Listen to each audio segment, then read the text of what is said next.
Hello and welcome to this week's episode of Chatting with Chip with Barton College football head coach Chip Hester. I am Wilson Times sports editor Paul Durham, and coach, wow, you guys got run over by a truck named Lenoir-Rhyne on Saturday. That was a tough game. Yeah. I think you have a chance to see how good one of the best teams in the country can be. And you guys didn't play particularly great, but the best thing about it is it's over and done with and time to move on. Just want to get your thoughts on that game, that 47-3 win by the Bears. Yeah, tough day for us for sure, and what a great program they've got going.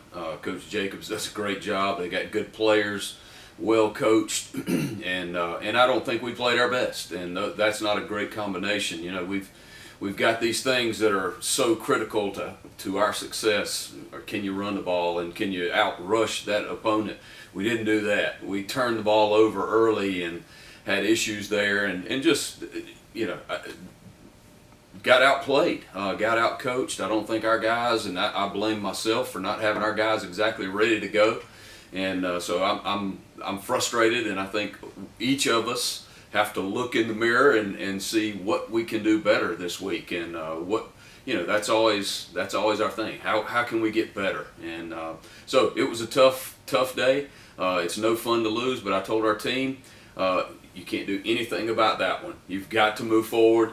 We've got another great opponent coming this coming week, and so there's no time to be down and moping around. We've got to prepare, and because this league, that's the way it goes. If you don't play well, you're going to lose, especially against all the really good teams. Yeah, no doubt. Keep playing, and that is definitely in play this week. But just looking back at Saturday's game, I mean, it's almost, I don't know how you could have planned to do anything any differently. If they're going to make the kind of plays they made, they played at a very high level. Like I said, the quarterback, Jalen Ferguson, a couple of his receivers were making NFL-type throws and catches.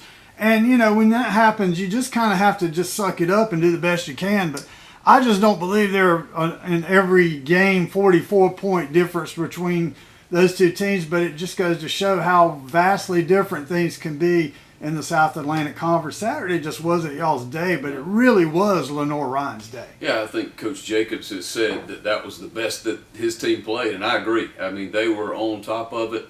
The timing of when we turned the ball over was critical. When they made some really big plays. I mean, we're in position, and guys are making one-handed stabs, and he tips it, and it falls to him, and a guy on their team falls down, and the ball comes right to him, laying down, and so things went their way. But there's that old saying that you make your own luck, and so if you're talented, if you're prepared, and if things go your way, you got to be ready to take advantage of it. And they sure were.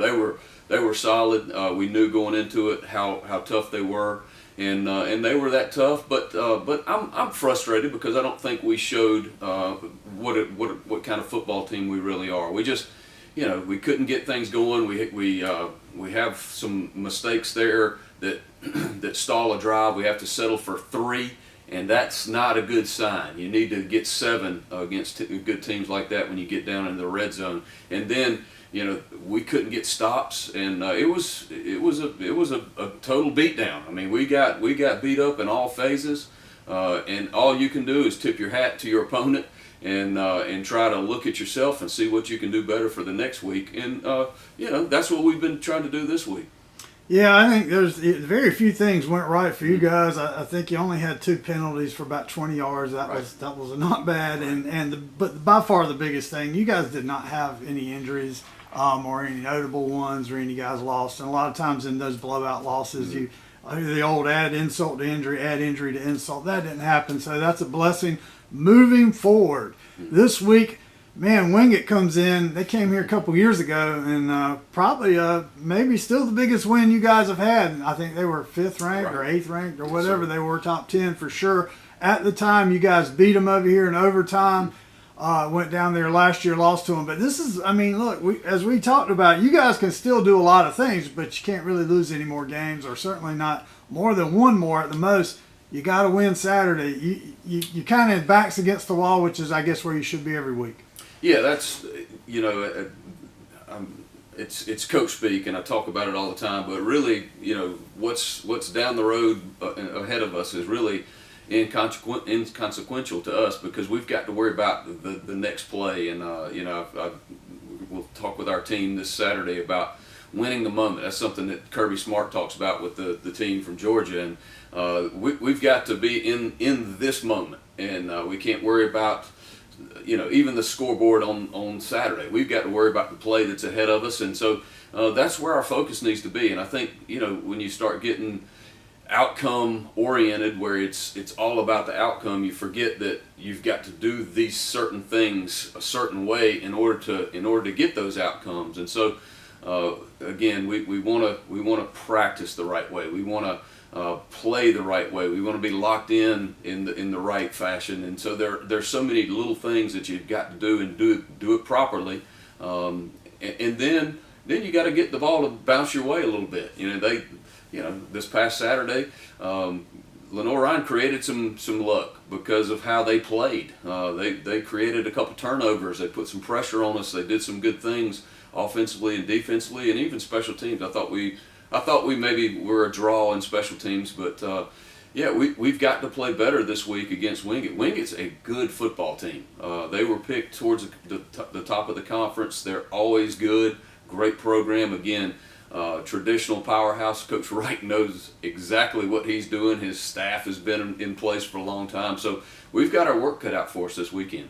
Coach, they have a great defense. The Wingate defense has been proven over the years, and certainly the case this year.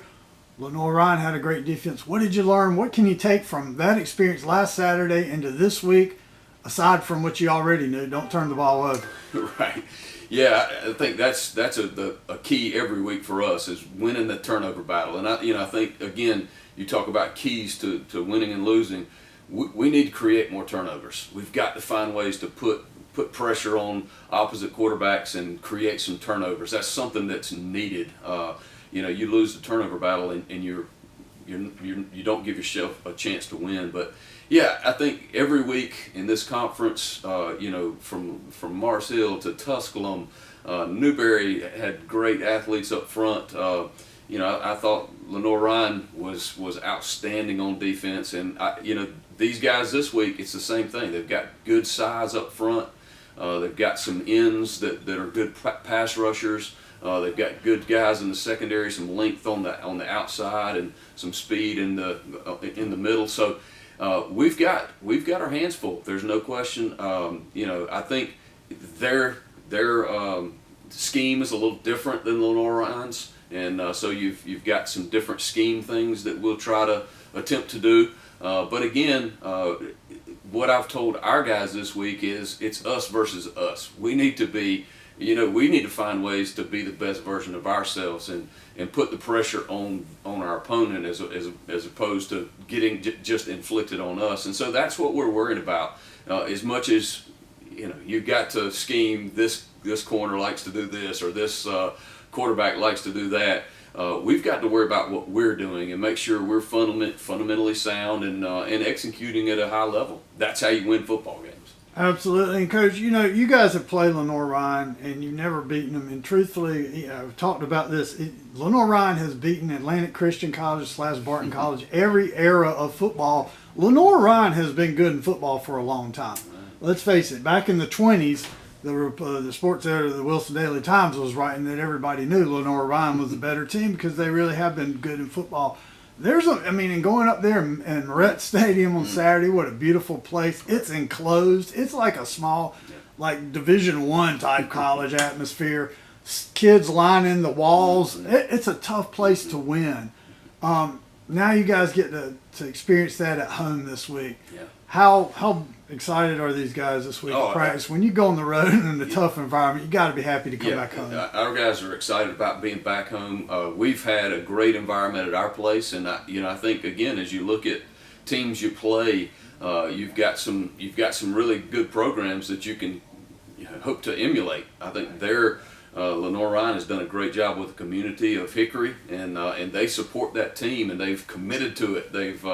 they've really done a nice job up there. And I think that's what we've got building here. And we've got, as a football team, we've got to do our part. We've got to make it exciting. We've got to compete and find ways to win ball games, and people will come. But I think our guys will feed off of that energy of the crowd. And heck, last year we had a great crowd, and I hope we will again this week. And a lot of great energy that our guys can feed off of. Yeah, I think just the difference is if you look at Lenoir-Rhyne, they got 100 years of football or more. Absolutely. Barton started back then, but have had some gaps. So for Truist Stadium to be where it is now, I think it's pretty neat. But gosh, I just was watching that game on the broadcast and thinking, wow, that stadium's enclosed. What a neat place. But hey, you're no stranger to that, having spent many years at Catawba up there.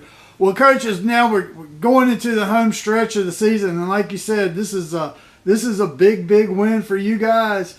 What is it going to take to win this game on offense? Well, we've got to run the football. I think that is such a key component for us. If we are able to find ways to run the football and be successful, that opens things up and gives us a chance to be efficient in the passing game. And you don't want to be playing from behind, big deficits and things like that. So winning that rushing game is a huge thing, and then finding ways for us to take care of football. And then again, I think last week, and I still think it's the correct key to the game, is creating turnovers. We've got to force some fumbles. We've got to force some interceptions, tip some balls, and get us some short fields in order to get some scores in. And I think that's huge. And then again, Wingate is going to be good on special teams. They're going to be good on special teams. They have been. And it's a tenet in their program to be good on special teams. They've got kickers that play in the pros and things like that. So we've got to keep on keeping on special teams and see if we can't make a play or two. Yeah, and I think you just keyed on it. Even when you guys pass a lot and complete a lot of passes and you end up almost having as many, it's still all designed to set up the run, because when you're really going, that's when Jordan's getting his yards too, just like against Newberry. So none of that happened Saturday, so hopefully things will change. But hey, if you could put all your bad eggs in one basket, that would have been the game to do it, because I guess at this point I'm really curious to see if anybody can beat Lenoir-Rhyne in the conference at all. They really look like a national championship team Saturday. All right, we'll be back here next week to talk about the Wingate game and then look ahead one more week after that. And we'll be right back with chatting with Chip.